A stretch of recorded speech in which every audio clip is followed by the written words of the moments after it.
Today I was lying on the hospital bed. There were tears in my eyes, fear in my heart, and fatigue in my body. The doctor's voices, the beeping of the machines, and the movement of the life growing inside me, everything seemed like a nightmare.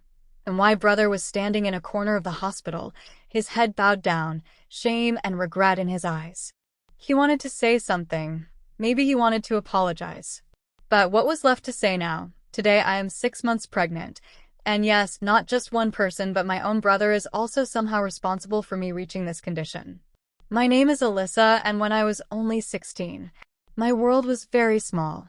School, home, and sometimes spending some time with friends. That was my life, that I was not a very talkative girl. I did not mix with anyone easily. But I liked peace in my world. One day, I noticed that a boy was looking at me again and again. Initially, I thought that it might be a coincidence. But when this started happening every day, my heart started to feel uneasy. He would always stare at me. While leaving the class, during lunch break in the library, his eyes would always search for me. I ignored him many times. But he started coming in front of me again and again. Sometimes he would block my way. Sometimes he would come in front of me and smile. One day he said to me, "Hi, I'm Anthony. Can we be friends?" I looked into his eyes and replied in a cold voice, "Sorry, but I don't want to make any friendship." He tried to laugh, but I walked away. After a few days, the same thing again. The same question again. Try it once. I am not a bad person. This time my voice was a little louder. No means no. Now stop bothering me. The color of his face changed. He quietly walked away from there, but there was something in his eyes, which was clearly telling that he was not going to give up so easily. I did not tell anyone anything. At home, at school, everything went on as usual. But my mind started feeling restless. I felt his presence in every corner. Sometimes outside the school, sometimes on the road, sometimes in the library. He was always visible somewhere. I started getting scared. But I told myself that maybe it was just my illusion. But that boy started appearing more dangerous to me than any illusion. Then one day something strange happened. I came home and saw that my brother was talking to someone. I was shocked when I saw that he was talking to the same boy, and my heart skipped a beat. I asked my brother, "Who is this?" Brother said smilingly, "This is Anthony, my new friend. He is a very nice boy." The ground slipped beneath my feet. I could not say anything. Now that boy started coming to our house. His friendship with my brother grew stronger day by day. And so did my worries. Now he started coming in front of me as if nothing had happened. He would smile, try to talk to me, and in front of my brother, he seemed to be the epitome of innocence. I was breaking down inside. I could not understand how to handle all this. Sometimes I felt that if only I had told someone earlier, maybe everything would have stopped. But now it was too late, and I didn't know that this was just the beginning. The worst was yet to come. I was breaking down inside. That day when I saw her with my brother, I felt like my world had stopped. The boy I was trying to avoid had now become a guest in my house. He would smile, talk, tell jokes to my brother, and try his best to be a simple boy in front of everyone. But I knew what kind of person he was. Now, his visits to our house had become common. Initially, he made excuses, sometimes for studies, sometimes for some project, but now he would come just like that, without any reason, and my brother had a lot of faith in him. He used to say, "Anthony is a very good boy, honest, and helps." I felt like my life was being taken away right before my eyes. That boy was now standing in front of me in a different form. Brother's closest friend, and I couldn't do anything. One day, I was working in the kitchen. Suddenly, the doorbell rang. When I opened the door, the same boy was standing in front. She had 2 shopping bags in her hand. Seeing me, he said, "Your brother had ordered some things. I have come to deliver them." I glared at him, but said nothing. He came inside smiling, as if everything was normal. I felt like shouting, telling everything to my brother, but I knew my brother would not agree. Anthony had now become a good friend to him. That boy had now come inside the walls of our house, and I was just silent. I knew why he was coming here. His target was not just my brother. His target was me. One day, he tried to talk to me alone. I was getting water in the kitchen. He came and said, "Are you still angry with me?" I did not answer. He then said, "Look, I wanted to be friends with you, but maybe the method was wrong." I looked at him and said, Your manner shows who you are. Now leave me alone." He remained silent for a few moments, then smiled and said softly, "The game has just begun." My hair stood on end. I ran to my room and closed the door. For the first time I realized that I was now in real danger. The coldness in his words pierced my heart. I told Mom I didn't feel right about Anthony. Mother smiled softly and said, "You are a child. Don't be so suspicious." Even Mother did not believe it. Everybody liked that boy, except me. Now he started staying at home with his brother till late night. Sometimes we would play games, sometimes watch movies, sometimes we would stay till dinner. He tries to talk to me every time. Sometimes he would say, "Your hair looks really nice today." Sometimes he asks, "Are you all right?" I would ignore him every time, but his eyes seemed as if they were going to devour me. One day, brother was not at home and I was alone. The doorbell rang again. I opened it. It was there. They said, "Your brother had ordered something." I said, "Brother is not at home." He replied, "I know, he told me to give it to him." I extended my hand to take the bag, but he did not give the bag to me. He came straight inside. Before I could say anything, he said, "I will leave soon. Just let me drink some water." I was stunned. He went to the kitchen, drank water, and looked at me. Then he said, "You are afraid of me, aren't you?" I did not respond.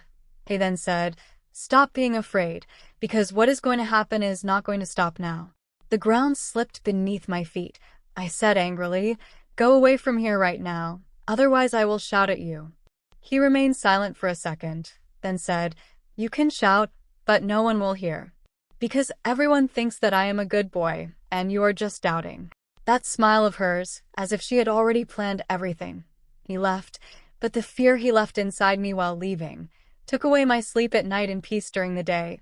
Now I could see clearly, he wasn't just taking away my freedom. He wanted to imprison my soul, and I was just silent till then, but now it was enough that I had to do something, had to tell someone. But would anyone listen to me, or would everyone think I was just overthinking it? My silence was now becoming my biggest enemy. From that day onwards, I became more cautious.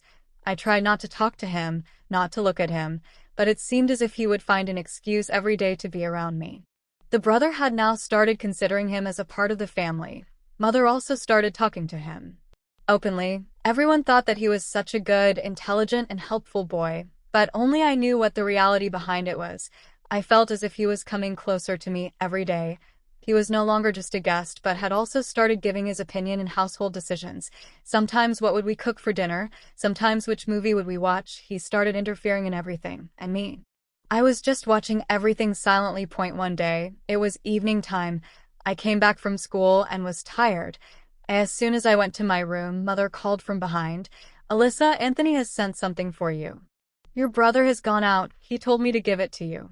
When I came out, I saw a bag kept on the dining table. There were some snacks and juice in it. I asked Mother, "Has brother sent it?" Mother said, "Yes, Anthony brought it for me. He said your brother had ordered it." I opened the bag. Those were my favorite things: chocolate cookies, orange juice, and some chips. I was so tired that I couldn't think much. I opened the juice box and started drinking, then ate cookies. After a while, my head started feeling heavy and a haze started appearing before my eyes. I tried to say something to my mother, but it seemed as if my tongue was not cooperating. I headed towards my room. And as soon as I closed the door, I fell on the bed. Everything had become blurry. The next few moments, I couldn't understand anything. Just a strange smell and some shadow-like thing that was in my room. And my breathing was becoming heavy, and then I don't remember anything. When I opened my eyes, it was morning, and my head was exploding. There was a strange tiredness in the body. I thought maybe I was too tired. That's why I fell into a deep sleep. But something didn't seem right. I was feeling a strange kind of nervousness about myself. The clothes looked as if they were not worn by himself, and the things in the room were a little untidy. And I said to myself, no, maybe it's just my imagination. Maybe nothing happened. But fear had settled in some corner of the heart. After that day, I increased the distance between me and Anthony. He still smiles the same way and talks sweetly the same way. Every time I feel that there is some truth hidden behind his face. Whenever I sat alone, that day would come before my eyes again and again. Did something really happen, or was I just overthinking it? Many times I would wake up in the night, drenched in sweat.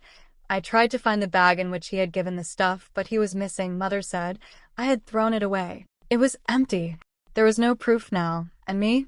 I was entangled in my fears and doubts. After a few weeks, I started feeling dizzy. One day, during class at school, I fell. The teacher called home. Then my brother came to pick me up. On the way he said, "Are you okay, Elisa? You look very tired these days." I just shook my head. I could not tell anything to anyone. Mother made an appointment with the doctor. An investigation was conducted, and when the report came, my breath stopped. "You're 6 weeks pregnant," the doctor said. Mother's face turned pale. Brother could not understand anything, and me, I couldn't say anything. And my lips became dry. The mind went numb. I listened to the doctor again and again. "You're pregnant." "How?" "I never let anyone even touch me. I have never liked any boy, never any relationship, nothing." "Then, what about that day?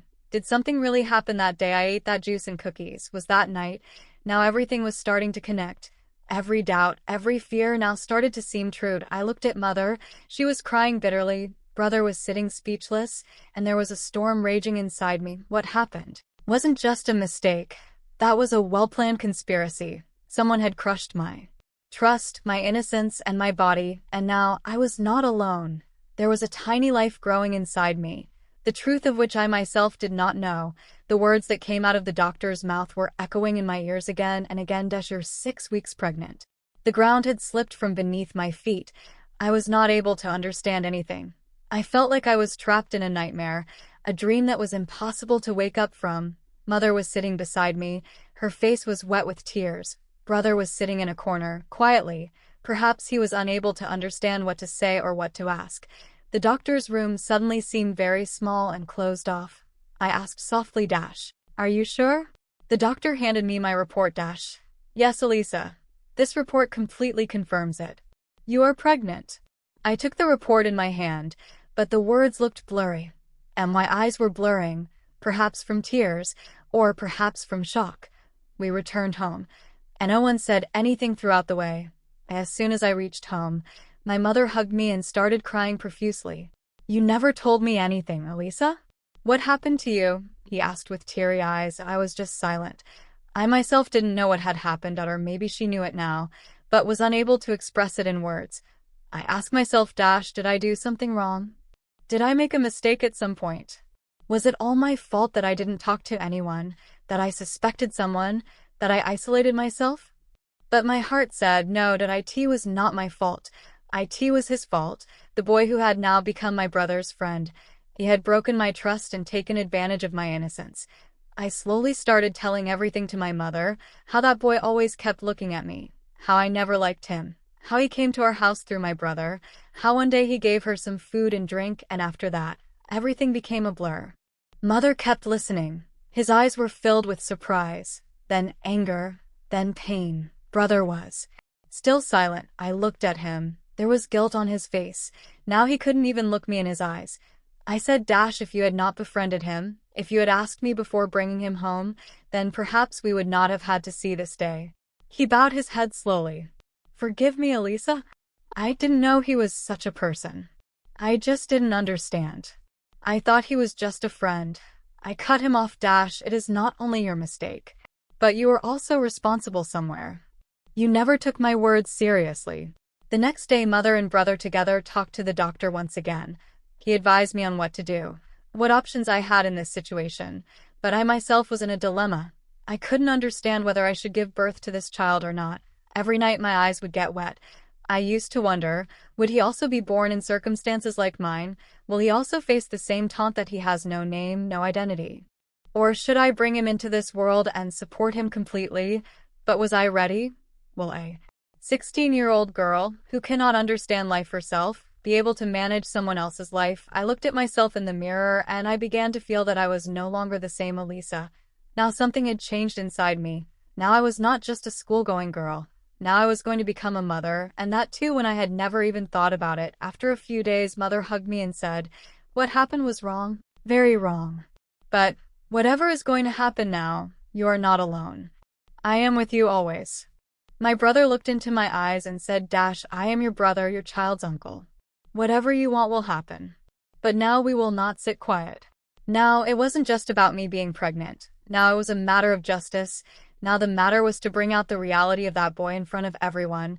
Now I was not going to sit in fear.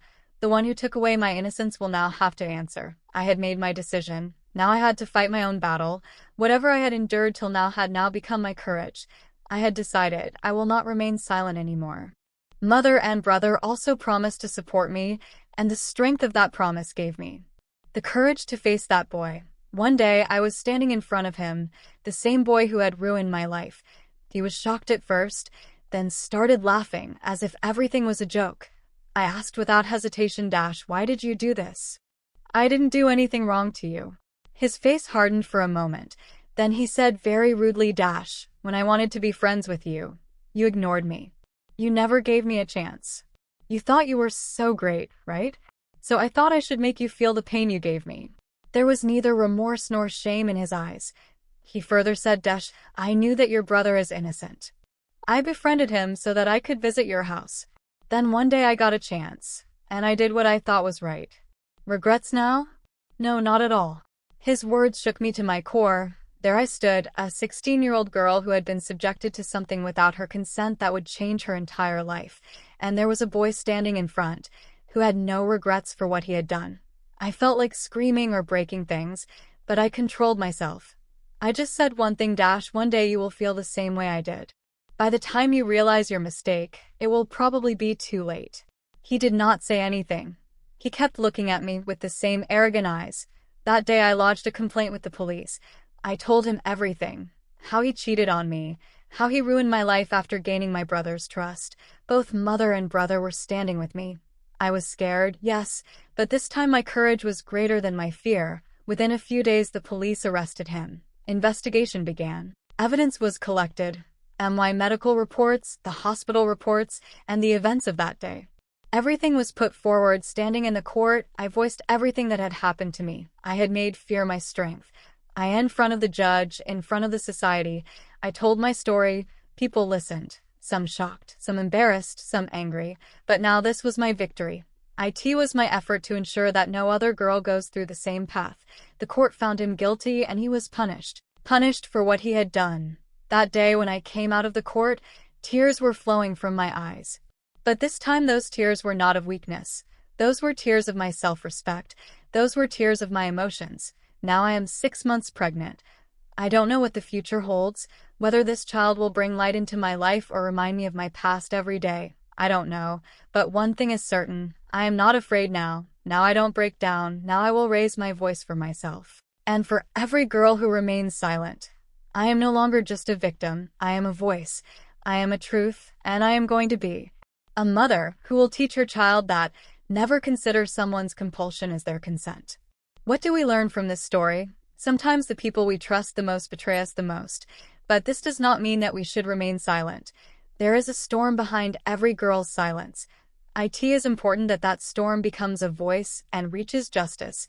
Those who break trust should not be forgiven but punished, and every girl should get the right to express her views without fear, without bowing down.